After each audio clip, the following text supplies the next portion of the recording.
La Ligue 1 ne dort jamais. Et si vous avez eu le malheur de décrocher ce week-end, tant pis pour vous. En votre absence, Lille a récupéré le fauteuil de leader. Metz s'est hissé à la 6e place, les Merlus ont tapé le PSG et la commanderie a été assiégée. Pas le Capitole, c'est Marseille, bébé.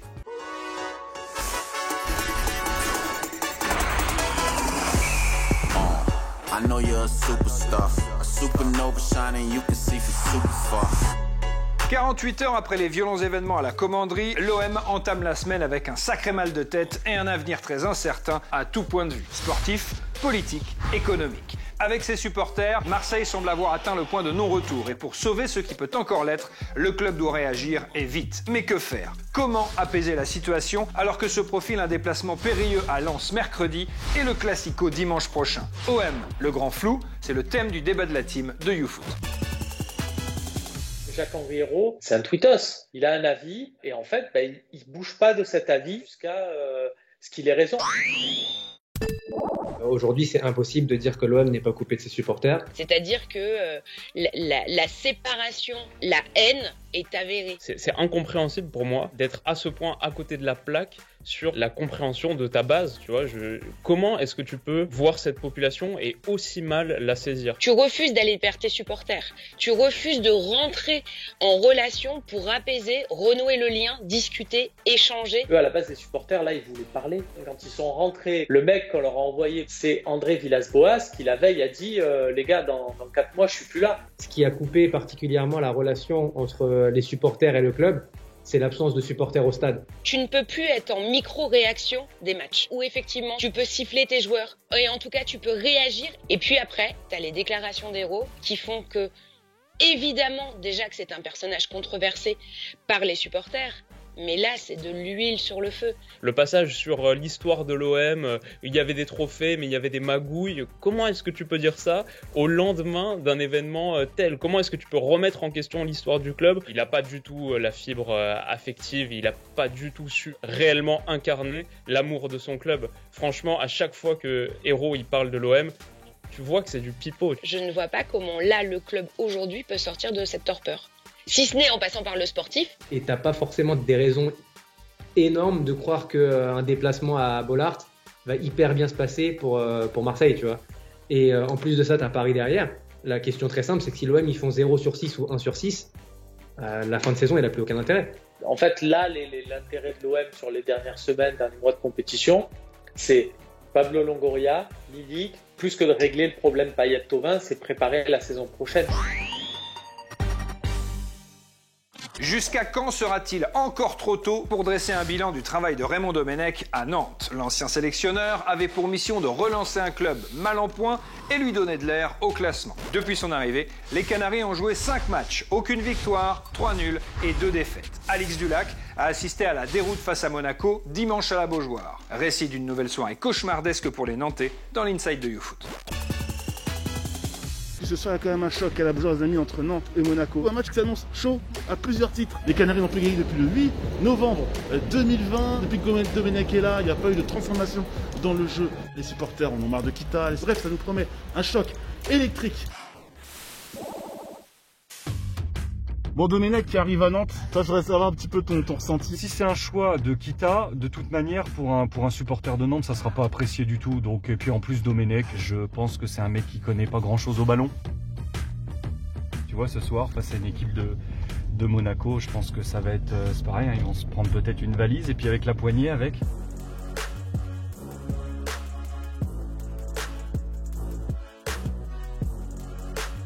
Et c'est parti à Nantes. Nantes qui joue crânement sa chance.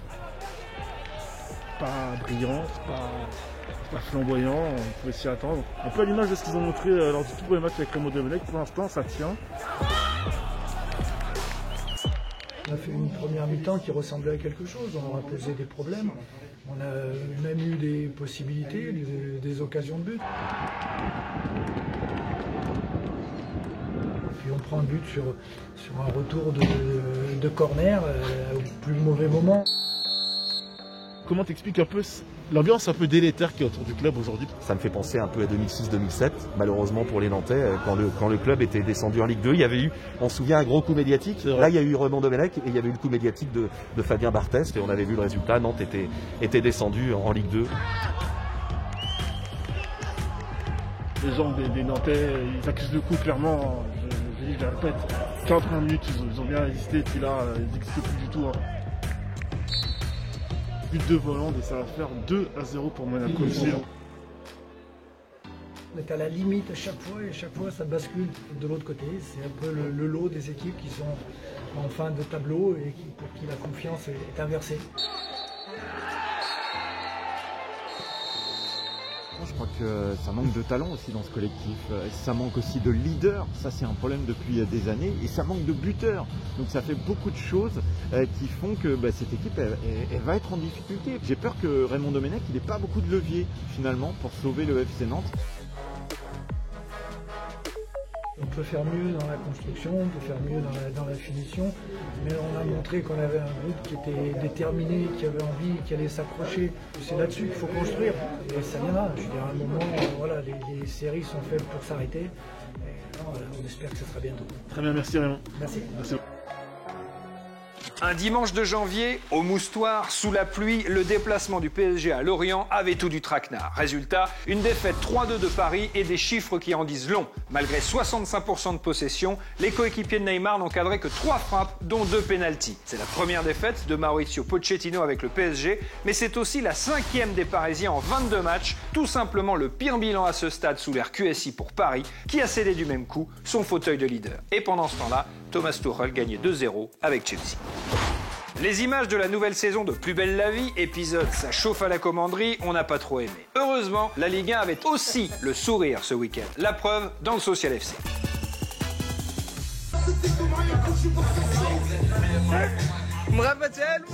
Praline, Merlu et centre aéré, c'est parti pour le Social FC.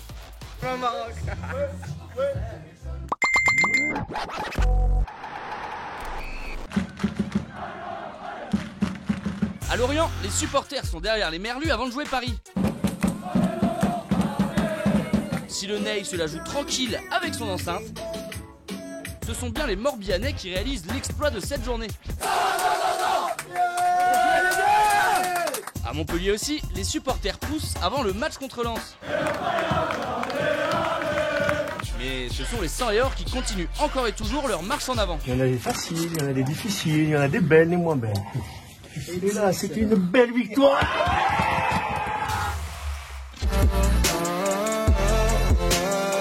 Arrête là. Les vacances d'hiver arrivent à grands pas. Vous voulez un peu de calme? Confiez vos enfants à Ligue Anime, notre centre aéré et agréé.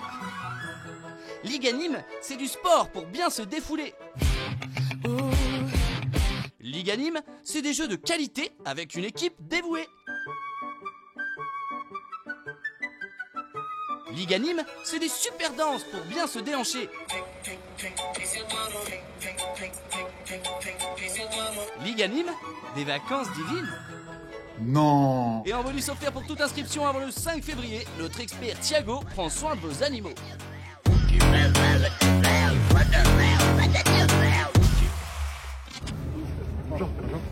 Sinon, le héros du week-end, c'est Léo Dubois. Un petit mot pour vous remercier pour m'avoir élu homme du match.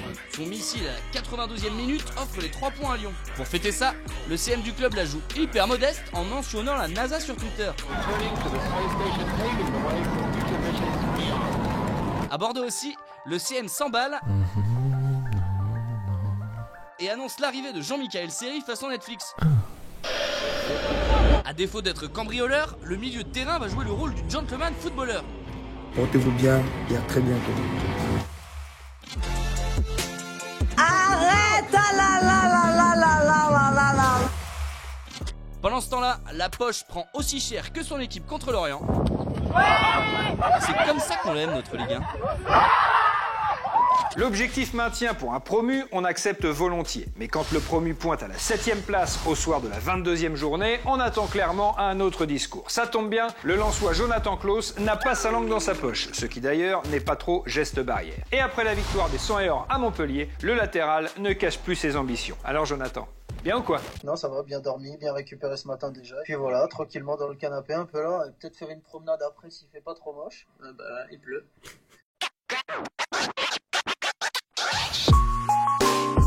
Ce but d'entrée de jeu quasiment qui nous met très bien même dans les têtes. Et après, une très bonne solidité défensive. On a quand même une très grosse mentalité de guerrier et c'est ce qui nous fait ramener 3 points de Montpellier. Au début de saison, on jouait le maintien. Aujourd'hui, on joue le maintien plus, on va dire. On sait qu'on gagnera pas tous les matchs, on sait qu'on finira pas premier du championnat, mais on sait qu'on a aussi une belle carte à jouer. Si on peut aller gratter des places là-haut, bien sûr qu'on ira le faire. Généralement, c'est Facundo, parce que cette petite musique argentine un peu comme ça, c'est sympa. Sinon, il y a Silla parfois, enfin, voilà, ça dépend, franchement ça dépend. Elle a fait une close, je sais pas. Je dirais un dribble tout droit et je cours tout vite. Voilà. Ça commence par taille, ça finit par mer. Ouais, souvent quand je rate un truc, parce que ouais, ça frustre. Ça frustre, donc ça sort vite. Ouais. Je dirais Silla, parce que lui, peu importe où, quand, comment, c'est total régal. On joue Marseille. Forcément, si nous on perd 4 matchs d'affilée, bien sûr que les supporters seront frustrés, mais ils savent aussi que ça peut arriver. À Marseille, ça doit pas arriver, et c'est peut-être le problème en fait. Ça je fais jamais parce que généralement si je pronostique derrière je suis pas bien.